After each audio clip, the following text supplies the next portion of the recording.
Welcome to my channel. இன்றைக்கி butter நான் எப்படி செய்யறதுன்னு பார்க்க போகிறோம். ஒரு பவுலில் மைதா போட்டுக்கோங்க. 1.5 கப் மைதா சேர்த்துக்கோங்க. அதுக்கு கொஞ்சோண்டு சால்ட்டு, ஒரு அரை டீஸ்பூன் பேக்கிங் சோடா, 1 டீஸ்பூன் சர்க்கரை, இதெல்லாம் சேர்த்து நல்லா மிக்ஸ் பண்ணிவிட்டு 1 டேபிள் ஸ்பூன் நெய், 1 டேபிள் ஸ்பூன் தயிர் நல்லா மிக்ஸ் பண்ணி தண்ணி ஊற்றி பிசைஞ்சு வச்சுக்கோங்க.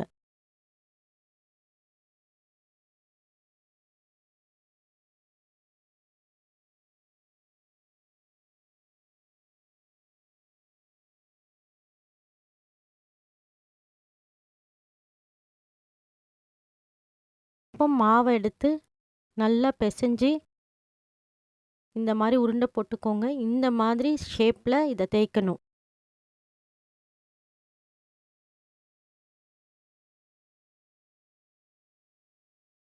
இந்த மாதிரி தேய்ச்ச பிறகு அது மேலே லேசாக தண்ணியை தெளித்து விடுங்க. அது மேலே நம்ம ஃபைனாக சாப் பண்ணி வச்சுருக்க கொத்தமல்லி தழையை ஒட்டி விட்டுடலாம். மேலே லேசாக தண்ணியை தேய்ச்சோம்னா தான் கொத்தமல்லி தழை இதில் நல்லா ஒட்டி. இப்போ அதை எடுத்து தோசைக்கல்லில் போட்டுருங்க. அது நல்லா பொங்கி வரும்போது நேரடி தணலில் அதை எடுத்து போடணும்.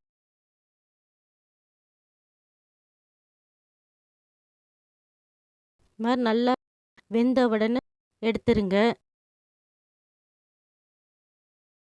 இதுக்கு மேலே நல்லா பட்டரு தடவி விட்டுருங்க. இப்போ ஈஸ்ட்டு போடாமல் ரொம்ப டேஸ்ட்டாக நம்ம வீட்டிலேயே பட்டர் நான் செஞ்சிடலாம்.